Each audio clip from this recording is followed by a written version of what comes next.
To nie jest tak, że firma w budowlance bankrutuje latami. Tak? Trwa tygodnie, czasami miesiące. Bardzo ważnym elementem jest weryfikacja klientów, czyli takie nieustanne sprawdzanie ich, czy oni są w dobrej kondycji. Chyba to jest najbardziej wrażliwa branża na zmiany takie geopolityczne. Wybuchła wojna na Ukrainie, Ukraińcy postanowili wrócić, bronić swego kraju. Nagle okazało się, że kilka budów w Warszawie stanęło. Kiedyś jeden z moich klientów powiedział mi, że ludzie, którzy długo pracują na budowie, to są zwierzęta budowlane. Ale to jest nieprawda, że kiedyś ten brudny pracownik w gumofilcach i z łopatą biega. Nie, budowa dzisiaj jest na wysokim poziomie, technologie. W korporacji wydaje mi się, taka może rada, warto łapać każdą szansę za rogi. Bardzo kluczowe jest też w tej relacji pracownik, duża firma, korporacja, to, żeby to była zgodność na poziomie wartości. Ci ludzie często kuszą się, podpisują, ja to mówię, cyrograf z diabłem, a nagle później się okazuje, że to był błąd. To był błąd. Bez partnerów strategicznych ten program nie mógłby się odbyć. Trenda Group. Kompleksowe wsparcie dla biznesu w zakresie transakcji, sporów, podatków. Jak to ująć w słowa? Teksty na stronę, slogany reklamowe. Ostoja copywritingu. Witajcie kochani w kolejnym odcinku Wywiadowni Gospodarczej. Zanim przedstawię naszego gościa, to chciałbym zwrócić uwagę, żebyście włączali sobie napisy. Dzisiaj będą napisy również w języku szwedzkim, angielskim i oczywiście polskim, także zapraszamy. A już teraz przedstawiam Wam Marcina Moczydłowskiego, członka zarządu, menadżera firmy o nazwie System R i Menerga. Marcin studiował i mieszkał w Danii, o czym dowiemy się w dzisiejszym odcinku. Dowiemy się o jego pracy, o szkole. Być może zdradzi nam coś o swoim hobby.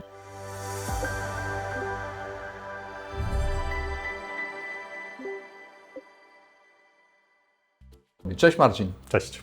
Słyszałem, powiedz czy to prawda, że najlepsi menadżerowie posiadają hobby. Tak, za dużo nawet. No to widzicie, słuchajcie, czyli rozumiem, że Ty hobby posiadasz. Tak. Super. Opowiesz coś o hobby? O jednym hobby słyszałeś, o drugim, o którym nie słyszałeś, powiem, bo przez wiele lat byłem związany z wodą, ze względu na to swoje pochodzenie z Mazur i później mieszkałem przez wiele lat w Trójmieście, także żeglarstwo, wszystkie sporty wodne. Odkąd zamieszkałem w Warszawie, no, te sporty są ograniczone dosyć mocno, więc musiałem znaleźć sobie nowe hobby tak naprawdę. Więc od około 8 lat strzelam, jestem aktywnym strzelcem we wszystkich tego odsłonach. Wow. I to jest jedno hobby i drugie też mamy omówione. Jedziemy dalej.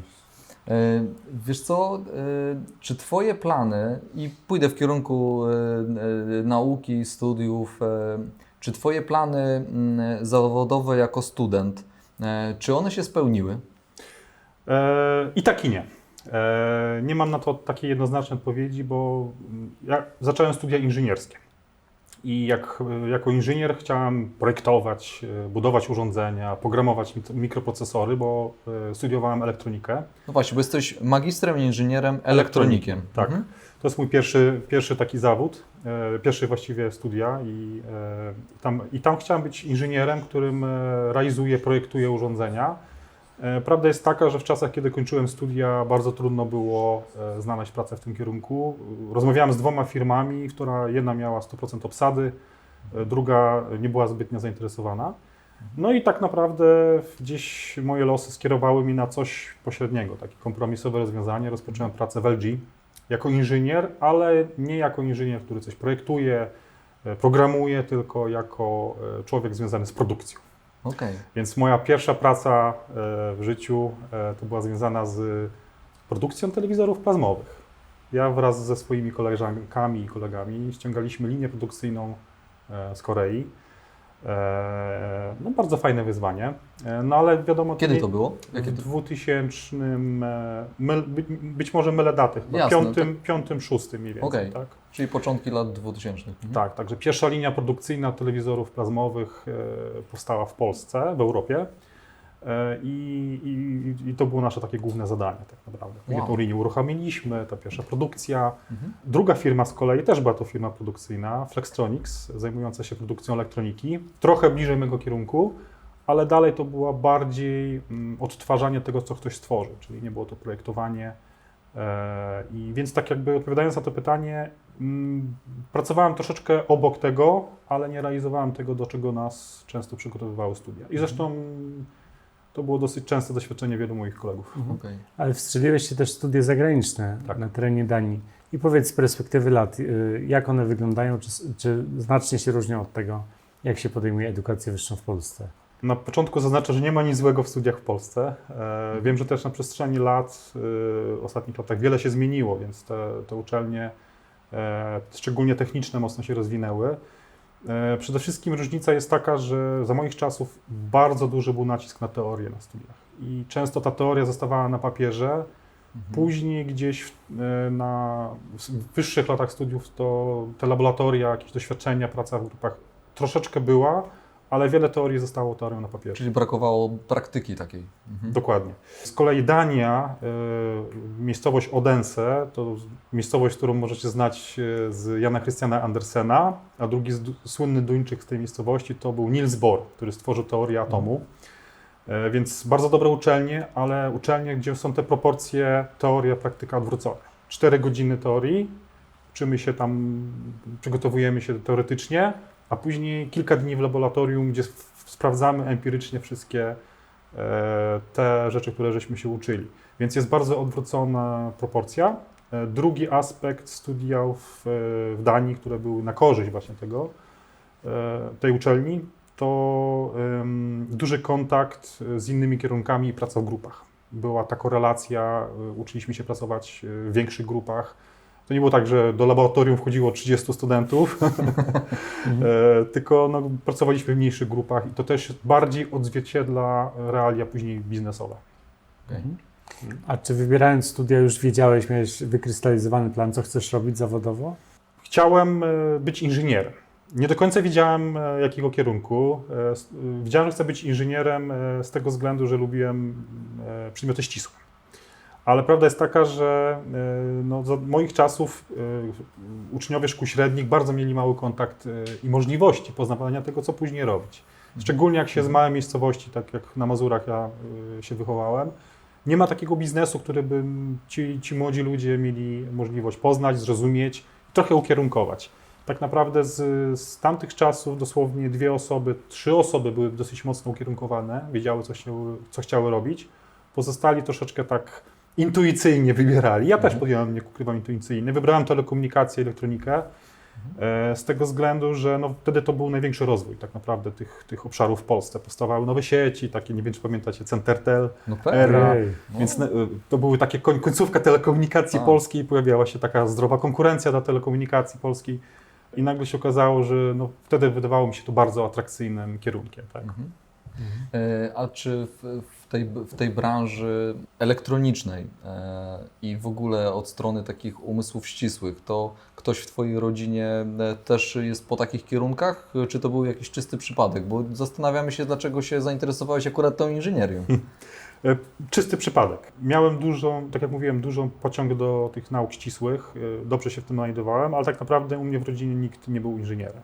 Okay. Tata jest kapitanem żeglugi, do dzisiaj, 70-paroletnim, aktywnym zawodowo. Mama pracowała w zakładzie energetycznym, dzisiaj w PGE.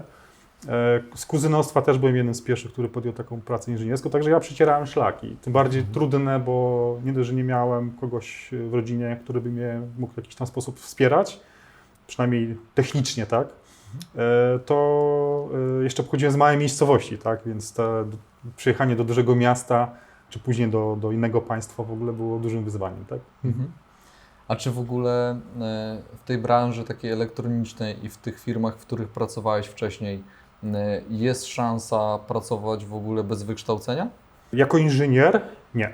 Moim zdaniem użyję takiej analogii. Nie wyobrażam sobie inżyniera, na przykład architekta, konstruktora, który projektuje dom, oblicza belki i i nie ma uprawnień, nie ma doświadczenia i tutaj wymaga, no, trzeba mieć te podstawy teoretyczne bardzo mocne, trzeba mieć ukończone studia plus kilka lat doświadczenia.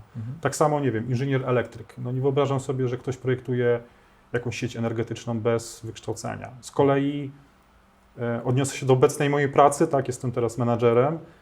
Myślę, że tutaj może być trochę inaczej, tak, że znam wielu menedżerów, którzy rozpoczynali bez specjalnego wykształcenia,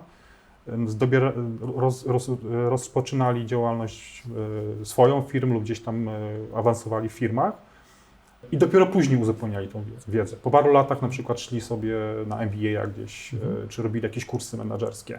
Zresztą na świecie jest wielu fantastycznych menedżerów, którzy no, nie są po Oksfordzie i Harvardzie i to nie warunkuje, ale im dalej idziemy w rozwój firmy, im ta organizacja rośnie, im pojawia się coraz więcej tych elementów decyzyjnych, coraz trudniej jest na samym doświadczeniu bazować. I w końcu gdzieś tam tacy menedżerowie na najwyższego szczebla no, muszą gdzieś tą wiedzę uzupełniać, żeby sobie pewne rzeczy usystematyzować. Zgadzam się z tym i powiem Ci, że nawet jak przychodzą do nas goście, czy słyszymy gdzieś w kuluarach różnego rodzaju rozmowy też prowadzimy, to faktycznie tak jest, że pozwala zbudować od nowa trochę fundament, czyli mamy pewne doświadczenie, ale później umiemy je nazwać po prostu fachowo i połączyć te niektóre rzeczy i jest dużo szybciej, jak się okazuje. Więc ta teoria jednak jest potrzebna, ale no, ta praktyka chyba robi największą robotę, tak mi się wydaje, w każdym zawodzie. Tak, tak. I inżynier też musi zdobyć doświadczenie. Tylko zaczyna od teorii, zaczyna od studiów, zaczyna od tych podstaw teoretycznych, a później bardzo często muszą gdzieś tam zrobić praktyki i nauczyć się tego zawodu w praktyce. U menadżerów często są to bardzo różne losy. Tak? Znam bardzo wielu menadżerów, którzy byli wcześniej po studiach technicznych. Tak? Znam bardzo wielu menadżerów, którzy w ogóle kończyli szkołę średnią, otwierali biznes z wielkimi sukcesami i dopiero później na przykład zdecydowali się gdzieś na jakieś fajne kierunki rozwijające ich, dające im tak jakby swobodę w pewnych obszarach. Oczywiście można zatrudnić jako menadżer ludzi, którzy cię uzupełniają, ale wydaje mi się, że no, warto jednak się rozwijać, później gdzieś tam się dokształcać cały czas. Tak? Przedstawiliśmy Cię jako przedstawiciela firm System R oraz Menerga. Tak. Może byś nam widzom też przedstawił, czy naszym widzom przedstawił, czy opowiedział trochę więcej właśnie o tych firmach, czym się zajmują i z czego możemy je znać. Jesteśmy jedną grupą kapitałową. W Polsce funkcjonujemy jako dwa podmioty należące do szwedzkiej grupy System R. Jesteśmy w branży technologicznej, urządzenia wentylacyjne, klimatyzacyjne, mocno związane z budownictwem budynków. W Polsce sprzedajemy urządzenia do różnego typu obiektów. Tak naprawdę, jakbym wymieniał budownictwo kubatorowe, to praktycznie chyba każdy rodzaj. Od małych domków jednorodzinnych, rozwiązań do domków, do obiektów komercyjnych, szpitali, czy obiektów jakichś specjalistycznych, na przykład przemysł, technologia. Także jesteśmy w niemalże wszystkich segmentach budownictwa. No to słuchaj, jako członek zarządu, menadżer, nie tylko System R, ale też Menergi, powiedz mi, jak wygląda, czy widzom naszym, jak wygląda taki Twój dzień pracy od tej strony takiej menadżerskiej, zarządczej? Uśmiecham się, bo dzisiaj jestem po takim bardzo właśnie intensywnym dniu i to fajnie, że się uśmiechasz, no. To dobry objaw. Dobry. Tak, w piątek wieczorem, tak. Ja myślę, że tak jak każdego menadżera, ja wyróżniam kilka takich obszarów. Pierwszy to jest przede wszystkim, ja to nazywam rutyny i administracja. To jest ta część, której staram się jak najmniej czasu poświęcać, czyli wszystkie kwestie takie formalne. No, trzeba procedować umowę, tą umowę podpisać, przeczytać. Zresztą budownictwo ma tą cechę charakterystyczną, że te umowy są straszliwie rozległe, tak? Więc to trochę zajmuje czasu. Trzeba raportować do spółki matki, tak? Co miesiąc jakiś tam raport wysłać, ktoś nas z tego rozlicza. Trzeba przygotować budżet raz w roku. Jestem aktualnie w okresie budżetowym. Trzeba kontaktować się z księgowością, tak? I to jest ta część taka, ja to mówię, rutynowa, administracyjna, tak? Drugi obszar to jest typowe mięso armatnie, jak to się mówi. Część, która przynosi największą wartość, czyli taka część operacyjna. Czyli taka praca z ludźmi, podejmowanie różnych decyzji, praca w małych grupach projektowych, bo akurat my jesteśmy zwolennikiem takich malutkich grup, które działają nad jakimś tam obszarem, współpraca z fabrykami. W Europie mamy ponad 20 fabryk, więc jest z kim gadać i o czym gadać. Uzgodnienia przy zamknięciu miesiącach, rozmowy z klientami. To jest taka część, która też dla każdego menedżera sporo zajmuje czasu. Trzeci obszar to praca z ludźmi. Chciałbym tu poświęcać więcej czasu, nie ukrywam, bo z ludźmi trzeba dużo rozmawiać, szczególnie w tych czasach. Czyli generalnie wszystkie kwestie związane z zarządzaniem ludźmi szeroko pojęte. Motywacja, szukanie jakichś rozwiązań, problemów, sytuacji konfliktowych, mobilizowanie, czasami ukierunkowywanie, czy po prostu zwykła rozmowa. Tak? Szczególnie w takiej firmie jak my, czyli mała, średniej wielkości w Polsce, to jest więcej miejsca i przestrzeni na to, żeby z tymi ludźmi rozmawiać. Ostatni obszar, bardzo górnolotnie będzie może się nazywał, czyli planowanie strategiczne. Tak? To jest praca każdego menadżera, to jest analizowanie danych historycznych, żeby jakieś tam decyzje podejmować. To jest zastanawianie się nad tym, w jaki sposób, które produkty na przykład rozwijać, które segmenty na przykład, tak jak teraz bardzo mocno rynek po COVID-zie się zmienił w budownictwie, niektóre obszary siadły, no to trzeba gdzieś tam te siły trochę przerzucić. Szwedzi kupują u nas dosyć sporo fabryk, więc zastanawiam się, które produkty na polski rynek będą odpowiednie i to wprowadzić. Także to jest taki moment, w którym menadżer jakby odlatuje nad firmę, trochę patrzy na tą przestrzeń i zastanawia się, jak realizować tą przyszłość. No i tak naprawdę każdy dzień jest inny, nie ma jednakowego dnia pracy. Z naszego wywiadu gospodarczego, który przeprowadziliśmy, wynika, że ludzie chcą u Was pracować. I powiedz, czy tak jest, czy ten wniosek się zgadza i jeżeli tak, to z czego to wynika, jeżeli nie, to dla nas też będzie Wiem, co zaraz Wojtek powie, że boją się odejść, tak, ze względu na moje hobby. Nie, mam nadzieję... prądem nie pieścicie, więc nie. absolutnie. Nie. Mam nadzieję, że tak jest. Wydaje mi się, że jest do tego kilka powodów. Tak. Po pierwsze, jesteśmy takim zdrowym tworem między malutką firmą, gdzieś tam leżącą w rękach prywatnej osoby, a dużą korporacją. Bo z jednej strony mamy jakieś tam procedury, wspólne jakieś systemy, jakieś takie zasady działania, ale jednocześnie ten skandynawski model zarządzania pozwala nam na wybór tego, w jaki sposób możemy realizować. Ja tak samo staram się dawać przestrzeń swoim pracownikom, żeby sami decydowali, w jaki sposób realizują swoje zadania. I to powoduje, że oni się często sami stanowią. Tak? Dzięki temu sami kształtują tą swoją atmosferę w firmie. No i to jest chyba to kluczowe słowo. Także atmosfera, mamy bardzo fajny sposób komunikacji w firmie, zdrowy. Nie mamy jakichś sztucznych tworów i struktur takich bardzo sformalizowanych. Ja jestem wręcz przeciwnikiem takiego sposobu funkcjonowania. Mówimy podobnym językiem. Chcąc, nie chcąc, mimo że jesteśmy bardzo różni, wyznajemy podobne wartości i to powoduje, że jesteśmy bardzo fajnym zespołem. Tak? Znaczy, ja to muszę potwierdzić, no my znamy się wiele lat, więc spotykaliśmy się wiele razy i miałem okazję spotykać się też z Twoim zespołem i bez Ciebie również. I też nic nie chcieli nigdy powiedzieć złego, więc wiesz, no wszystko się zgadza. I oczywiście no, nie chciałbym tutaj robić jakiejś reklamy. Uważam, że takie chwile są po to, żeby też docenić to. I gratulacje, bo znam i wiem, że masz zespół stały przez wiele, wiele lat, a to jest zasługa Twoja, Twojego zespołu i tego, że macie te wspólne wartości, więc naprawdę wielkie gratulacje. Wiesz co, wspomniałeś też o COVID-zie i myślę, że to jest taki dobry moment, żeby zapytać, jak i czy łatwo jest przetrwać w Waszym biznesie, szczególnie kiedy natrafia się na niespotykane sytuacje, nieprzewidziane wręcz często, mówimy o strategicznym nawet planowaniu. Dzisiaj może się to zmieniło pod tym kątem, ale czy łatwo jest w Waszym biznesie przetrwać? Nazwijmy branżę może, nasz biznes. Branżę, dokładnie. Branża to jest HVAC, czyli wentylacja, ogrzewanie, chłodnictwo. Ja do tego dodaję zawsze bezpieczeństwo pożarowe budynków. Jest to taka podbranża stricte związana z budownictwem, więc jakby no, będę mówił ogólnie o budownictwie. Jest to trudna branża. szczególnie w Polsce. Trudna branża, pełna różnego typu niespodzianek i pułapek. Ja czasami słyszę nawet, no myślę, że mogę to powiedzieć, niestety branża budowlana często jest porównywana z branżą patologiczną. Jest patologiczną branżą w pewnych obszarach. Oczywiście jest dużo lepiej niż było to kilkanaście lat temu i pewne dobre wzorce idą z zachodu czy z północy, ale dalej jest to bardzo trudna branża i pewne zjawiska, które funkcjonują, negatywne zjawiska są obecne tylko z tego, co ja przynajmniej się orientuję w naszej Tylko branży. w tym sektorze. Tylko w tym sektorze, tak.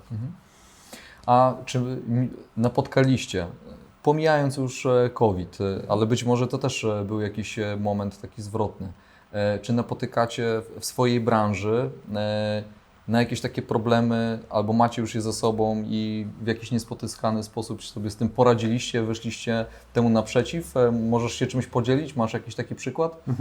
Branża budownictwa jest raczej niskomarżowa. Jak studiowałem MBA, to moi koledzy mówili, że jak jest EBIT poniżej tam kilkunastu procent, to jest tragedia. W branży budowlanej, jak ktoś ma EBIT bliski 10%, no to jest sukces, tak? Oczywiście to jest bardzo zróżnicowane, ja generalizuję, ale im niżej się w tym łańcuchu pokarmowym znajdujemy, czytaj na górze są inwestorzy, deweloperzy, później generalnie wykonawcy, na końcu instalatorzy, wokół tego gdzieś tam krążą hurtownie, producenci, dostawcy, to im niżej się jest w tym łańcuchu pokarmowym, to tym jest trudniej. Tak.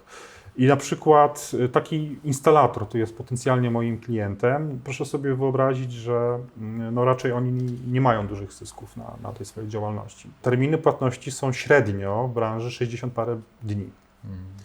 Jest bardzo duże przyzwolenie na opóźnienia w płatności.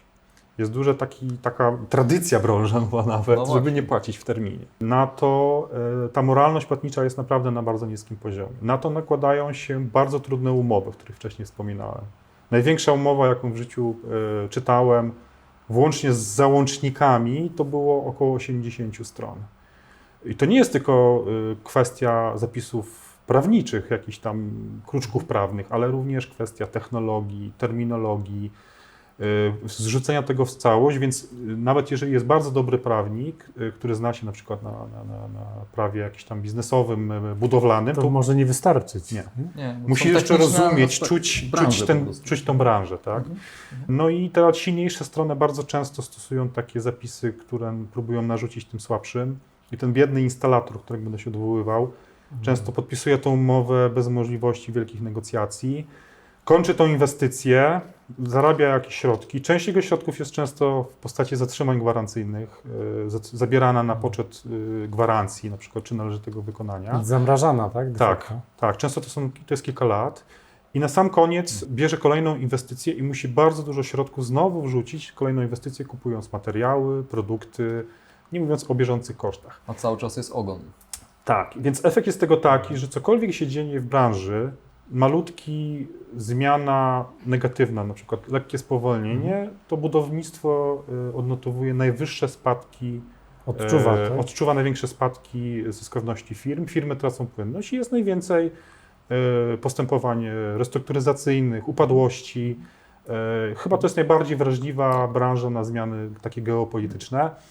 Plus jeszcze ostatnie lata, właśnie ten COVID i sytuacja później z materiałami, dostępnością elektroniki spowodowała, że na przykład kilku kluczowych dostawców silników stosowanych w wentylacji, do wentylatorów miało terminy jakieś 70-tygodniowe. Czyli okazuje się, że zabrakło na przykład niektórych elementów Jak elektroniki. skończyć projekty już podpisane, tak? Tak. Mając kary umowne, tak? Mając kary umowne. Wybuchła wojna na Ukrainie, Ukraińcy postanowili wrócić, bronić swego kraju. Nagle okazało się, że kilka budów w Warszawie stanęło. Zanim generalnie znaleźli jakichś nowych pracowników, to kilka budów stało w miejscu dosłownie. Więc ta branża jest bardzo trudna, jest taka chimeryczna na wszelkie... Wrażliwa na zawirowania. Bardzo. No i niestety dalej funkcjonuje wiele takich praktyk gdzieś tam z przeszłości. Małymi kroczkami idziemy ku dobremu, poprawiają się te standardy coraz lepiej. Coraz te firmy, które do tej pory były bardzo takie brutalne w postępowaniu do wykonawców, też zaczęli ich szanować, bo zobaczyli, że to też dla nich przynosi korzyści i jest światełko nadziei, tak, dla branży. Nie odpowiedziałem na drugą część pytania. Jak my sobie radzimy? Przede wszystkim mamy dobrze zdywersyfikowany produkt, czyli na przykład nie dotykamy budownictwa mieszkaniowego tylko, no bo jakbym dzisiaj dostarczał 100% urządzeń do wentylacji To właśnie domków, mielibyście niezły problem, dzisiaj nie? byśmy mieli 70% spadku. No właśnie. Więc dobrze mieć wiele produktów w różnych segmentach. Druga rzecz, możemy sobie pozwolić na to, że nie podpisujemy wszystkich umów. Czyli mówiąc, ten komfort. to jest komfort, ale to też jest wypracowany komfort. Czyli jeżeli mamy takiego partnera, klienta, który narzuca nam umowę, która z założenia jest nie do zrealizowania i my wiemy, że na przykład fabryka nie jest w stanie wyprodukować, obostrzenia, kary, na przykład pod tekstem BHP są tak olbrzymie, że generalnie rzecz biorąc, temat staje się tak bardzo ryzykowny. I nieopłacalny zupełnie, tak? To my mówimy, nie funkcjonuje zasada równości w umowach, równowagi i nie podpisujemy takich umów. Tak? Bardzo ważnym elementem jest weryfikacja klientów, czyli takie nieustanne sprawdzanie ich, czy oni są w dobrej kondycji. To nie jest tak, że firma w budowlance bankrutuje latami. Tak? Trwa tygodnie, czasami miesiące, ale jest to bardzo ten szybko. zwrot, tak? Tak. Tak szybko. Także wielu klientów, którzy przez lata funkcjonowali, gdzieś tam wpadli tarapaty i potrafili wejść w taki stan bliski bankructwu lub bankrutowali w ciągu kilku tygodni nawet. Takich przypadki mieliśmy. No i taki ostatni element, który dla nas jest ważny, raczej stawiamy na klientów, którzy szukają wartości dodanej. Czyli my jesteśmy drogim producentem, jednym z najdroższych Wysokiej na rynku. jakości. Tak. Doradztwo, pomoc w rozwiązywaniu problemów, pomoc projektantom, wsparcie klientowi, który spotyka konkretne zagadnienie, jakiś tam problem, czy to w przemyśle, czy to na przykład jakieś aspekty akustyczne, tak, wentylacje są bardzo ważne, więc w tym zakresie staramy się współpracować z takimi klientami, którzy nie patrzą tylko i wyłącznie na cenę. Ale rzuciłeś nowe światło w ogóle na branżę budowlaną i taką techniczną dookoła, że jest bardziej złożona i zaawansowana i trudna niż komuś z zewnątrz się wydaje. Trzeba mieć też na uwadze, że to budownictwo i obraz takiego człowieka, który pracuje na budowie, bardzo mocno się zmieniło. Kiedyś jeden z moich klientów powiedział mi, że ludzie, którzy długo pracują na budowie, to są zwierzęta budowlane. I trochę coś w tym jest, bo tam jest specyficzny język, ci ludzie są tacy bardzo oschli, trudni czasami. Konkretnie. Oczywiście to jest tak, ale to jest nieprawda, że kiedyś ten brudny pracownik w gumofilcach i z łopatą biega. Nie, budowa dzisiaj jest na wysokim poziomie, technologie, Bezpieczeństwa. biura, BHP, biura budowlane są klimatyzowane, są prysznice, bardzo czyste. Już nie ma takiego obrazu, który gdzieś tam pozostał nam w głowach za tamtych czasów. Technologie to jest stosowane, budynki to są inteligentne, funkcjonujące obiekty, tak, które są zautomatyzowane, które potrafią działać praktycznie autonomicznie, tak, energooszczędne. Także to budownictwo to też jest duży rozwój różnego typu technologii. Wyobraźcie sobie, że kiedyś lano beton w dodatnich temperaturach, a dzisiaj można nawet jakichś tam minusowych, bo są jakieś elementy, które pozwalają... Domieszki. Takie technologie po tak, prostu. takie technologie, które pozwalają kontynuować tą budowę nawet jak jest mróz. I widzimy to przecież, tak? Tak. No, często za oknem powstaje blok w mgnieniu oka, tak? Codziennie widzimy 2 piętra do góry, więc to jest niesamowite. Dla mnie, wracając do mojego wykształcenia, bardzo ciekawa branża, bo pojawia się dużo nowych technologii, ciekawych zastosowań, coraz więcej pojawia się z różnego typu obszarów, technologii materiałowej, elektroniki. Bardzo rozwojowa branża. Jak wiemy, działasz z sukcesem w ogóle w korporacji międzynarodowej i część naszych widzów, niektórzy są na studiach, niektórzy przed, a niektórzy już po, zastanawiają się, w jaki sposób do korporacji się dostać, a potem jak się w niej utrzymać z powodzeniem, może jesteś w stanie tutaj podzielić się swoją radą określoną doświadczeniem. Jeśli chodzi o korporacje, każda firma oczywiście jest inna, tak? Ja uważam, że dużo jest takich negatywnych opinii na temat korporacji. Być może też gdzieś tam złych doświadczeń ludzi, ale też obecne korporacje się mocno zmieniły, musiały się zmienić. I tak naprawdę każdy, kto pracuje w korporacji, moim zdaniem ma prawo głosu. Ma prawo wyrażać swoją opinię. Przestał być tym trybikiem, który był w takim obrazie amerykańskim, Dolinie Krzemowej, że jak wpadniesz w tą machinę, to już tam nigdy z tego nie wyjdziesz, jak to mówią, w Mordor i w tej kuźni Mordoru. Skończyły się troszeczkę te czasy. Być może są takie firmy, ja tylko wypowiadam się na podstawie Systemeru i Energii. Uważam, że warto być w takich firmach, mieć własne zdanie. Podejmować oczywiście trzeba mądre decyzje, wszędzie trzeba podejmować dobre i mądre decyzje, ale warto być też proaktywnym. Warto w korporacjach wykorzystywać wszystkie szanse, które daje firma. Po pierwsze, to co jest plusem dużych firm, to jest to, że bardzo dużo odbywa się szkoleń. Wewnętrznych Absolutnie. i zewnętrznych. Zgadzam się. I tego ludzie bardzo nie doceniają często. Dopiero doceniają, kiedy przyjdą na przykład do mniejszej firmy lub przyjdą na własną działalność, kiedy na przykład za studia trzeba samemu zapłacić, tak? Staramy się na przykład pracownikom dopłacać do jakichś studiów podyplomowych, do jakichś elementów, które pozwalają im się rozwijać, kursów, tak? Gdzieś tam jest tego bardzo dużo na rynku, gdzie każdy pracownik może coś znaleźć. Są też szkolenia wewnętrzne. W korporacji wydaje mi się, taka może rada, warto łapać każdą szansę za rogi. Tak? Czyli jeżeli ktoś dostaje szansę awansu, moim zdaniem należy niemalże iść tą drogą i korzystać z tego. Jeżeli ktoś chce awansować, mieć możliwość rozwoju i czuje, że taką ma potrzebę, trzeba takie szanse. Ja miałem taką szansę i dzięki temu awansowałem. Jestem, gdzie jestem. Gdzie tak naprawdę na moje stanowisko myślę, że parę osób spokojnie z zespołu, który jest teraz i był wtedy, mogli skorzystać z tej szansy. Tak? W korporacji trzeba też na pewno wiedzieć, kiedy powiedzieć, kiedy sobie trzeba odpuścić, mówiąc w skrócie. Tak? Czyli czasami, wiadomo, firma ma też pewne ograniczenia. I trzeba w którymś momencie znać te ograniczenia i potrafić sobie powiedzieć, dobra, nie walczę do końca, nie wyrażam zawsze do końca swojego zdania. Aczkolwiek ja jestem tym bardziej bączuczną częścią, czyli zawsze za dużo mówiłem, ale miałem to szczęście, że gdzieś tam było to ze zrozumieniem odgórnie. Tak?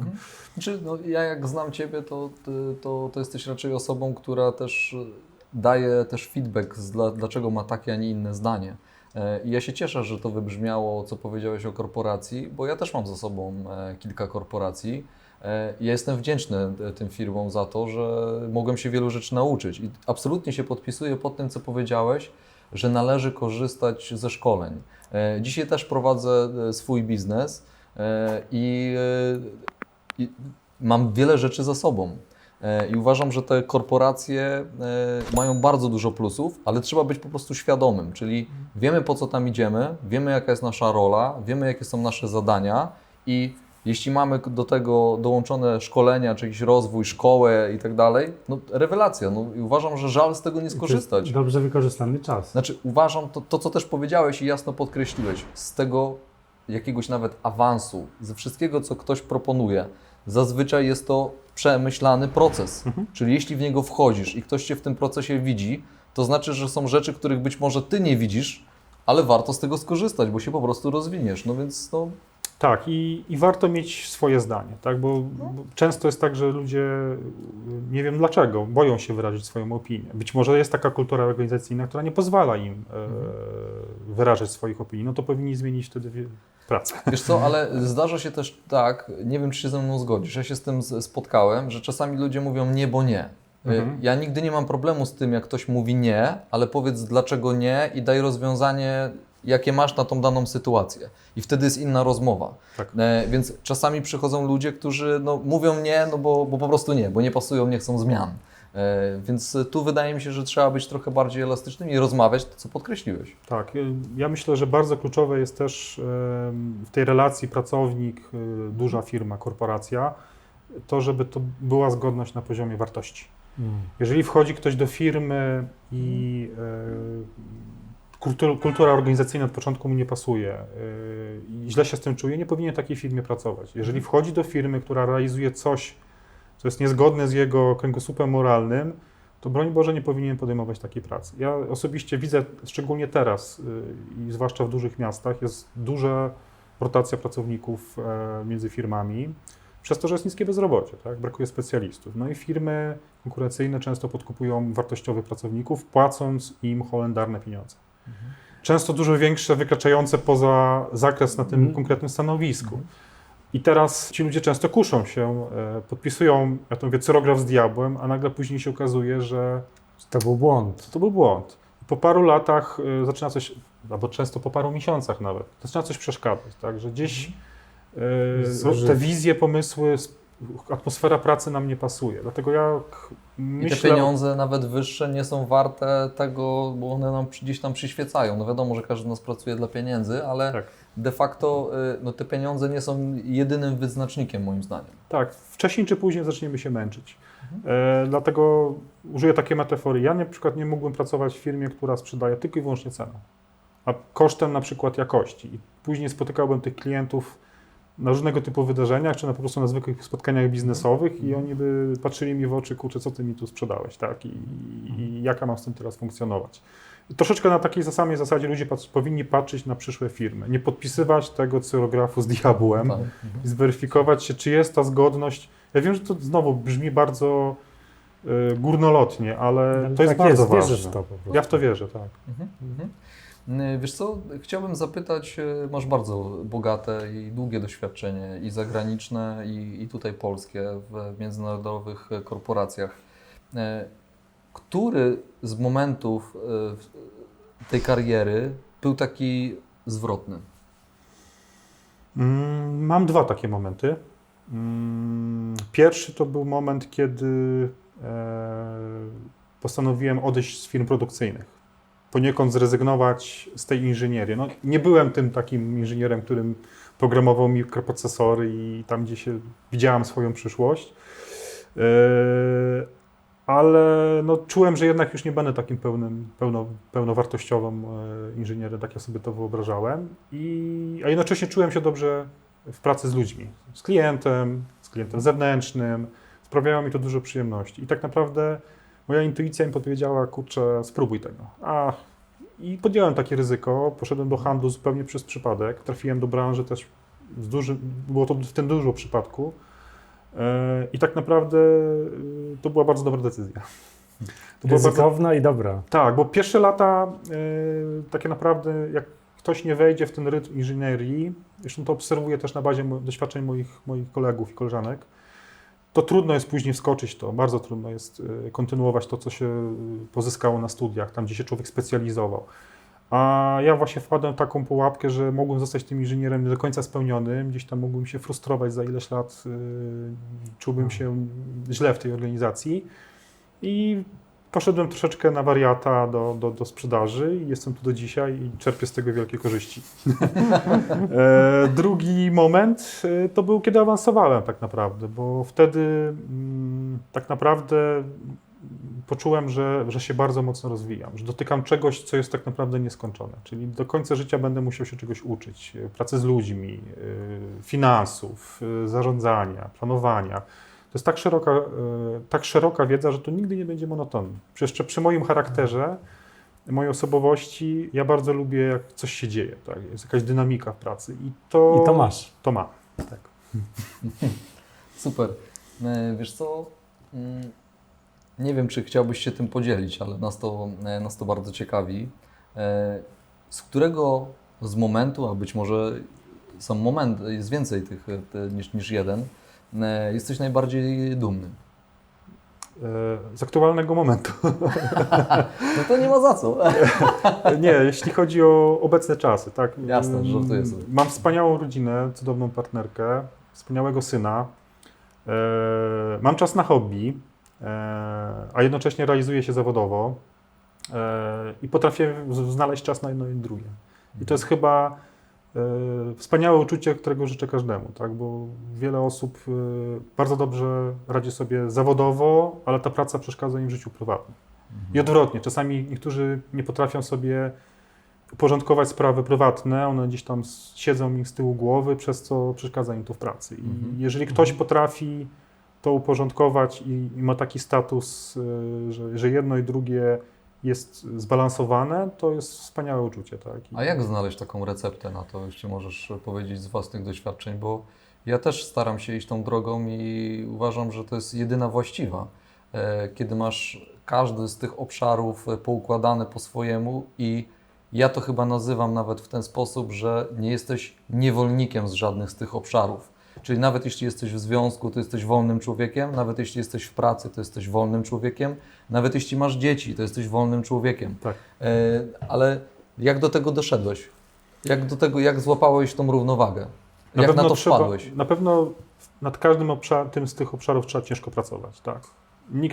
Nikt za nas nie rozwiąże problemów rodzinnych, nikt za nas nie wychowa dzieci, nikt za nas nie pozwoli zaplanować czasu, żeby pójść na strzelnicę, tak jak ja to robię, ale tak samo w pracy. Jeżeli ktoś odkłada pewne rzeczy na przyszłość i liczy, że zostaną zrobione przez kogoś innego lub same się rozwiążą, no to się przeliczy. To się może przeliczyć. Nie? Tak, trzeba ciężko pracować i nie pozostawiać pewnych rzeczy za plecami. I to dotyczy tak naprawdę życia zawodowego i prywatnego. Odniosę się do tego pierwszego waszego rozmówcy, pana Marcina. Trzeba być trochę takim sportowcem, tak? Czyli konsekwentnie wykonywać ten plan treningowy, realizować pewne zadania, które są tutaj gdzieś tam w życiu prywatnym i zawodowym. I zarówno nie zaniedbywać ani jednego, ani drugiego obszaru. Nie zaniedbywać bliskich, nie zaniedbywać tak samo pracy. Jeżeli ktoś potrafi to wszystko konsekwentnie realizować, to myślę, że osiągnie ten poziom. Tak? Znaczy, sprawiłeś nam niesamowitą przyjemność. Nie wiem, czy jesteś tego świadomy, ale znając Twoją ilość obowiązków i że dzielisz wiele obszarów, to znalazłeś stary I wykroiłeś czas, żeby na przyjść do znowu nas. obejrzenie naszego odcinka. No kurczę, nie przesadzajmy. super. Zawsze jesteś skromny i to też oczywiście warto podkreślić i pogratulować. No, jesteśmy zachwyceni, że znalazłeś czas i mogłeś tutaj do nas przyjść, podzielić się swoją wiedzą, doświadczeniem, radami. I ten odcinek jest inny niż każdy, bo dopiero na końcu odcinka wręczymy Ci mały gadżet. Słyszeliśmy, że już teraz whisky wyszło z mody akurat u Ciebie, ale bardziej wolisz wino i z jakimś zupełnym przypadkiem słuchaj, trafiło tutaj do nas. Dziękujemy Ci serdecznie za to, że znalazłeś czas i chciałeś do nas To jest wpaść. wreszcie podziękowanie. Bardzo dziękuję. Taki Rozumiem, mały że możemy drobiazg. teraz na miejscu wypić. Tak, więc możemy skończyć odcinek i oczywiście... I udać się Tak. w kuluary. To jest dla Ciebie, Bardzo Wam dziękuję. Być może małżonka też skosztuje. Staraliśmy się znaleźć takie wyborne, jak nasz gość. Super, bardzo A dziękuję za naszym zaproszenie. gościem Marcin Marcin Moczydłowski. Moczydłowski. Dzięki i zapraszamy do kolejnego odcinka. Dziękuję bardzo. Do zobaczenia.